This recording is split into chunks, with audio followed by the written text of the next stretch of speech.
But like I said, with my own cat, my mom gave me two choices. Get the back claws removed or get rid of the cat. I thought it was better for the cat and myself to get the back claws removed rather than put him in a shelter that likely nobody would have ever adopted him and he would have been put to death. I think that maybe dealing with a couple of weeks of pain is better than being sentenced to death. Again, just my opinion. So I'm going to move on to the blog post. And again, if you disagree with me, please let me know. Put it on the group page. Tell me I'm a horrible person. I'm okay with that. I like to listen to all sides, and I get it. Doesn't mean you're going to change my mind, but I'm totally willing to listen. So today's blog post, I've been talking about the relationships in your life. Today I'm going to talk about your spouse and if your spouse is supportive or not supportive. I put up a quote by Mandy Hale, who somehow has become known for her quotes. She's done a book or two, I think. I'm not really sure how she became famous. She's pretty young. She might be in her 30s by now. But she had put up I found a quote from her that says, if it's not making you better, it isn't love. True love makes you more of who you are, not less. Very true. So, is your partner supportive of your dream? Or do they try to discourage it because it may make it harder on them? I'm very lucky.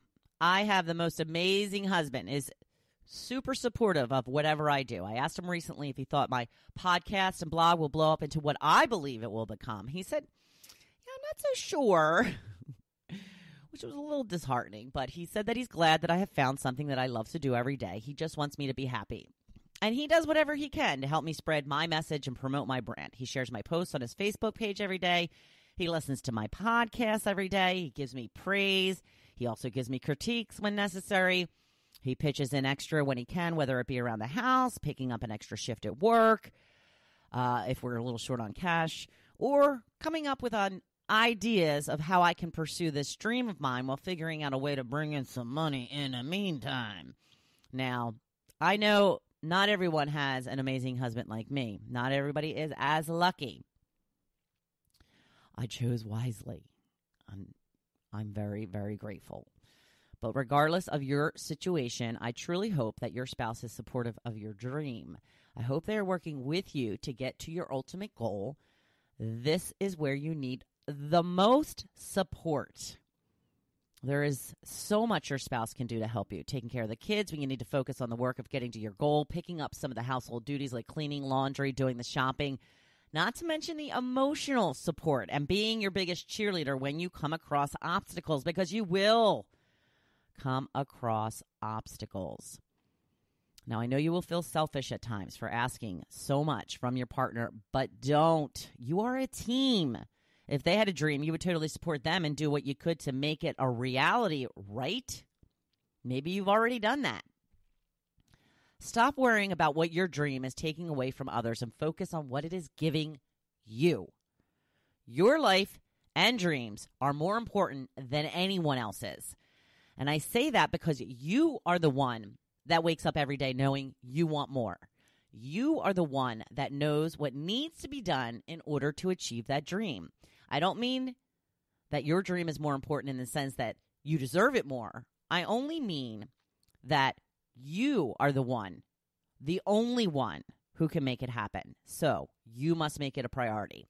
Yes, you should be there for your spouse and supportive of their dreams as well. You should help your kids in all that you can, but these people in your life are responsible for making their own dreams come true.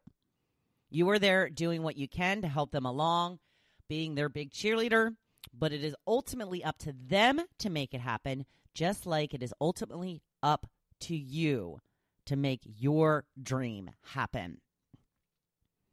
I've got a quick story from one of my favorite shows, This Is Us. Randall and Beth had been fighting most of this last season because he had a dream of becoming a city council person. Now, he won the election, but it was a huge pay cut. She had recently lost her high-paying job and decided she wanted to start teaching dance. So they had a lot of fights about whose dream was more important and how they both couldn't do what they wanted to do and pay their bills and take care of their 3 kids. So they ended the season by selling their huge house and moving to an apartment in the city where Randall was working while Beth planned to open her own dance studio.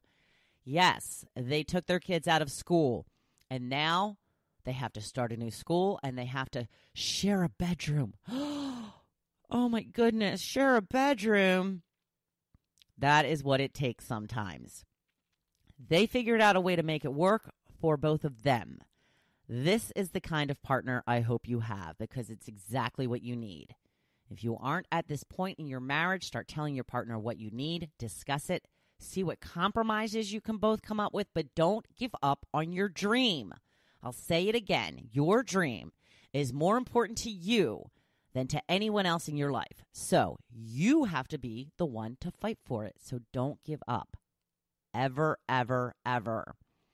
When it comes to other aspects of your relationship with your spouse, this is such a vast area, and there's so much that goes on when it comes to having a good marriage. I mean, I hope that you have a good partner that really does pitch in and help out.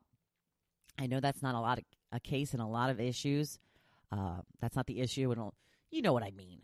So I don't know. It's just one of those things where you have to truly be getting as much out of it as you're giving up. At least as much.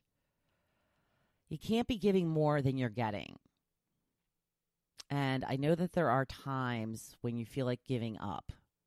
But as long as you can see that there could be a solution to some sort of problem, you should hang in there and do what you can to save your marriage. Now, if you're being abused or you're being, taken for granted is not the same as abuse. But if you feel like you're not appreciated ever, and you don't feel like that's ever going to change, those are some questions you need to ask yourself about whether you want to stay in certain relationships or not. Relationships are tough, beginning with the first one you have with your parents. You can't divorce your parents. I mean, you can, but you know what I mean. Like, you can't just go out and get another mom and dad. You can go out and get another spouse. It's not something you should take lightly for sure, but something to keep in mind. Are you not getting anything out of your relationship anymore? Are you extremely unhappy? Try some therapy. Talk to some friends. Talk to your parents. Talk to whoever you need to talk to. Therapy is always a good idea because they're not involved. They don't know your spouse. But I'm just trying to give you some tips here. Never let anybody make you feel bad about being you. That is what it comes down to. And if you are not being allowed to be yourself, then that is a problem. Don't ever change for someone else's needs. Ever. Ever, ever, ever, ever. So everyone, it is hump day. And what are we going to do today? We are going to have a great day. We're going to think positively. We're going to do our gratitude journal and make it our best day yet.